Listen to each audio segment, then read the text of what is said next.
ముఖ్యమంత్రి ఆదేశించిన ప్రకారం ఈరోజు ఎమర్జెన్సీ బోర్డు మీటింగ్ పెట్టడం జరిగింది. మరి ఏదైతే నిన్న ప్రెస్లో అనౌన్స్ చేశారో దాన్ని లాంఛనంగా బోర్డులో పెట్టి వారు చెప్పినవన్నీ కూడా ఆమోదించడం జరిగింది. ఇది ఎలాబరేట్గా చెప్పాలంటే 6 మంది చనిపోయారు. బహుశా ఆ లిస్టు ఈరోజు ప్రెస్లో కూడా వచ్చింది, మీ అందరికి కూడా తెలుసు.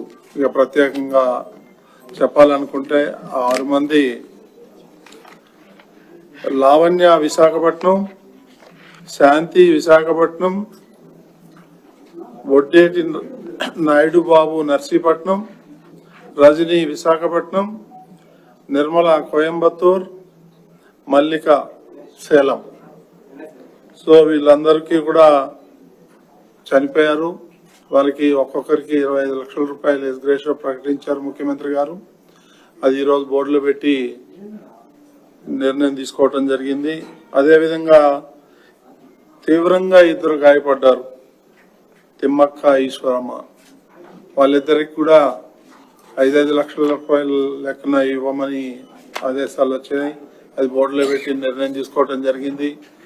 ఇక మిగిలిన 31 మంది ఎవరైతే ఉన్నారో వాళ్ళకి 2 లక్షల రూపాయల లెక్కన ఇవ్వాలని నిర్ణయం తీసుకున్నారు. సో అది కూడా ఇప్పుడు బోర్డులో నిర్ణయం తీసుకోవటం జరిగింది. దీనికి అనుగుణంగా అదనంగా వాళ్ళ పిల్లలు ఎవరైతే ఉన్నారో చదువుకుంటున్నారో వాళ్ళకు కూడా టీటీడీ తరఫున చదువు చెప్పిస్తామని, ఫ్రీ ఎడ్యుకేషన్ ఇద్దామని కూడా చెప్పి మేము బోర్డులో నిర్ణయం తీసుకున్నాం. ఇకపోతే ఈ యొక్క అమౌంట్ అంతా కూడా చెక్కులన్నీ కూడా ఇప్పుడు రెడీ చేశారు.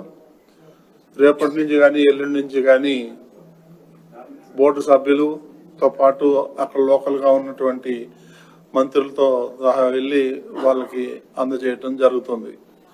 సో ఇది చాలా దురదృష్టకరమైనటువంటి ఇన్సిడెంట్.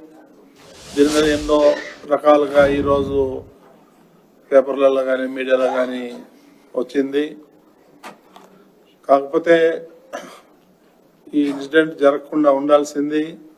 ఎవరో ఒకళ్ళిద్దరు చిన్న పొరపాటు వల్ల ఇంత పెద్ద ఇన్సిడెంట్ జరిగింది. ముఖ్యమంత్రి గారు దీని మీద జ్యుడిషియల్ ఎంక్వైరీ చేశారు. ఆ జ్యుడిషియల్ ఎంక్వైరీ రిపోర్ట్ వచ్చిన తర్వాత ఎవరైతే బాధ్యులు ఉన్నారో వాళ్ళందరి మీద కూడా చర్యలు తీసుకుంటామని చెప్పేసి 1 గంట క్రితం ముఖ్యమంత్రి గారు నాకు ఫోన్ చేసి చెప్పడం జరిగింది. కాబట్టి ఇందులో ఎవరికి ఎలాంటి అనుమానాలు ఉండక్కర్లేదు. ఇది దురదృష్టకరమైనటువంటి సంఘటన. మరి ఇలాంటివి రిపీట్ కాకుండా తగిన చర్యలు తీసుకుందామని చెప్పి బోర్డులో నిర్ణయం తీసుకున్నాం. కాబట్టి ఈ సంఘటనని ఎవరు పోడ్చలేంది, వాళ్ళకి ఎంత చేసినా ఏం చేసినా ఇలాంటివి పునరావృతం కాకుండా చూడాలని చెప్పి మేము. సో ఎవరైతే చనిపోయారో వాళ్ళ కుటుంబంలో ఒకరికి ఈ కాంట్రాక్ట్ జాబ్ కూడా ఇవ్వాలని ముఖ్యమంత్రి తీసుకున్నారు నిర్ణయం. అది బోర్డులో కూడా పెట్టి బోర్డు కూడా నిర్ణయం తీసుకుంది. సో ఇవన్నీ కూడా చేయటం ఒక ఎత్తు, ఈ ఫర్దర్గా ఇలాంటివి జరగకుండా చూడటం మరో ఎత్తు. కాబట్టి దీన్ని బోర్డు కూడా తీవ్రంగా సంతాపం తెలియజేసింది. ఇదంతా ప్రజలందరూ కూడా ఇది గమనించాలని కోరుతున్నాం. ఎందుకంటే ఎవరో ఒకళ్ళిద్దరి యాక్సిడెంటల్గా చేసిన తప్పే తప్ప వాళ్ళు కూడా కావాలని చేశారా అనేది రిపోర్ట్లో వస్తుంది. దానికి అనుగుణంగానే మనం చర్యలు తీసుకోవటం జరుగుతుంది. యోచించే ప్రసక్తే లేదు.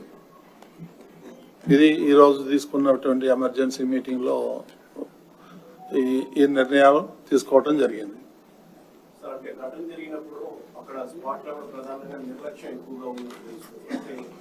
పార్క్ లో భక్తులు పంపించి కనీసం రోపు పార్టీ లేదు, అక్కడ బారికేడ్ లేవు, ఒకేసారి 30 అడుగులు నడుపుతున్న గేట్లు తీసే ప్రయత్నం.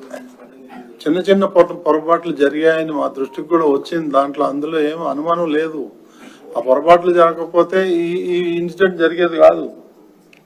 అంటే పక్కనే క్యూ లైన్ ఉన్నప్పటికీ కూడా క్యూ లైన్ లో భక్తులు అనుమతించకుండా కూడా గ్రౌండ్ లోనే భక్తులు ఉంచడం కూడా అక్కడ ఉన్నటువంటి స్థానికులు ఎక్కువగా కూడా ఫిర్యాదు చేస్తున్నారు. 8 సెంటర్లు 9 సెంటర్లు పెట్టినా గానీ ఎలాంటి సంఘటన జరగలేదు. ఈ 1-2 చోట్లనే కొంచెం అక్కడ ఉన్నటువంటి ఇబ్బందుల వల్ల, ఆఫీసర్ ఇబ్బందుల వల్ల జరిగింది. దాన్ని ఎంక్వైరీ చేస్తాం, చూద్దాం.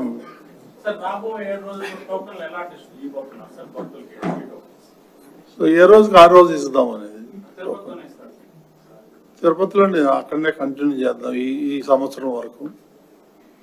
ఇప్పుడు అంత రష్ కూడా లేదు, దానికి అనుగుణంగా చర్యలు తీసుకున్నారు అధికారులు.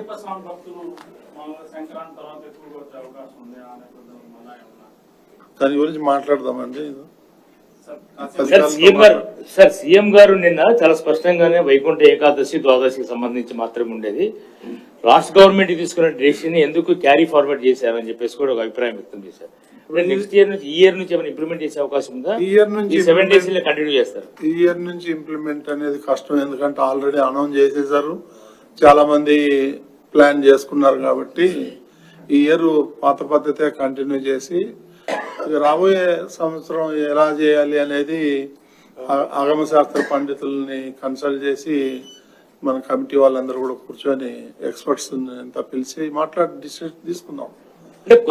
సార్ అంటే మనం 10 రోజులకి 7 లక్షల మంది దర్శనం కల్పిస్తా ఉన్నా కూడా పరిస్థితిని అదుపు చేయలేనటువంటి పరిస్థితి ఏర్పడుతుంది. ఇది 2 రోజులకో 3 రోజులకో మళ్ళీ వెనక్కి వెళ్ళిపోతే భక్తుల క్రౌడ్ అయితే అలానే ఉంటది. అప్పుడు క్రౌడ్ మేనేజ్మెంట్ ఎలా చేయాలి? ఏర్పాట్లలో ఏమి లోపం లేదండి. ఆ ఒక 2 ఇన్సిడెంట్లు తప్ప ఈరోజు చాలా మంది ప్రశాంతంగా దాదాపు 40,000 మంది ఇప్పటికీ దర్శనం చేసుకోవడం జరిగింది. అట్లేం లేదు, అది అన్ని అదే విధంగా చూడాల్సిన అవసరం లేదు. సార్ అంటే భక్తులు సీఎం గారికి చెప్పినటువంటి ఫీడ్బ్యాక్ లో క్యూ లైన్ లో ఉన్నప్పటికీ మమ్మల్ని వచ్చిన సమయంలో క్యూ లైన్ లోకి అనుమతించలేదు, అక్కడ మాకు ఆహార పానీయాలు అందించలేదు, అక్కడ ఉన్నటువంటి సిబ్బంది ఎవరు కూడా పట్టించుకోలేదు అన్నది మెయిన్ గా ఇచ్చినటువంటి ఫీడ్బ్యాక్. సీఎం గారికి కావచ్చు, డిప్యూటీ సీఎం గారికి కావచ్చు. మనం నెపమంతా పోలీస్ యాక్ట్ పైకి అయితే ప్రస్తుతం నెట్టేస్తున్నాం కానీ మనం ఎవరి మీద నెట్టట్లేదండి, అది ఎంక్వైరీలు తేలుతుందండి. మనం ఇప్పుడు నేను కూడా ఎవరు ఫలాని XYZ మీద నెట్టట్లేదు. తప్పిదం జరిగింది, అది ఎట్లా జరిగింది, ఎలా జరిగింది అనేదే జ్యుడిషియల్ ఎంక్వైరీ. అదేం లేదండి, నేను మొన్న ప్రెస్ కాన్ఫరెన్స్ పెట్టి మొన్న 11 o'clock నేను క్లియర్ గా చెప్పాను, తిరుమల పోయే వాళ్ళని ఎవరు ఆపరు, కానీ అక్కడ దర్శనం కావాలంటే మాత్రం టోకెన్ ఉండాలి అనేది చెప్పాను, నేను క్లియర్ గా చెప్పాను. ఆ రోజు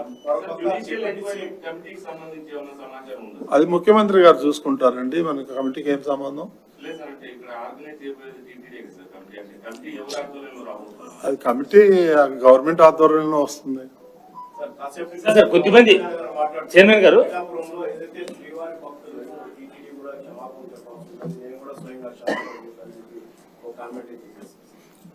క్షమాపణ చెప్పడంలో తప్పలేదు, చెప్పినంత మాత్రాన చనిపోయిన వాళ్ళు బతికి రారు కదా.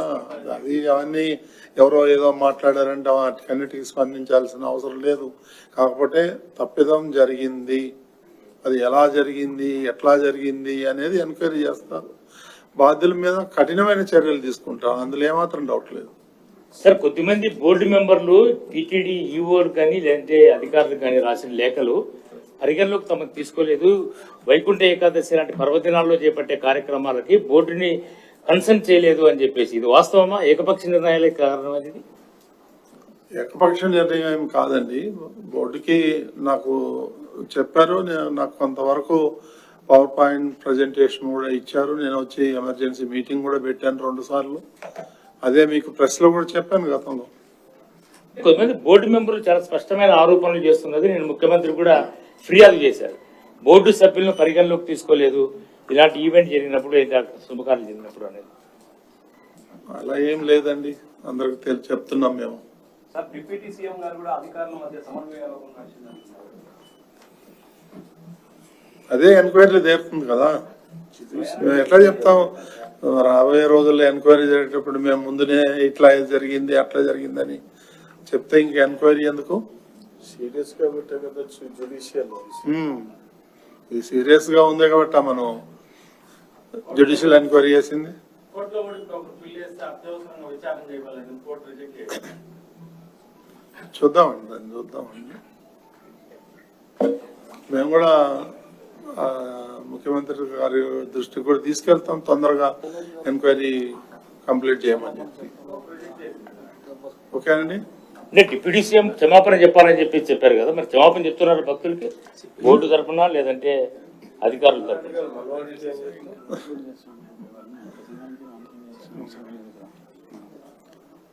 సరే అండి, థ్యాంక్ యూ అండి. లేకుండా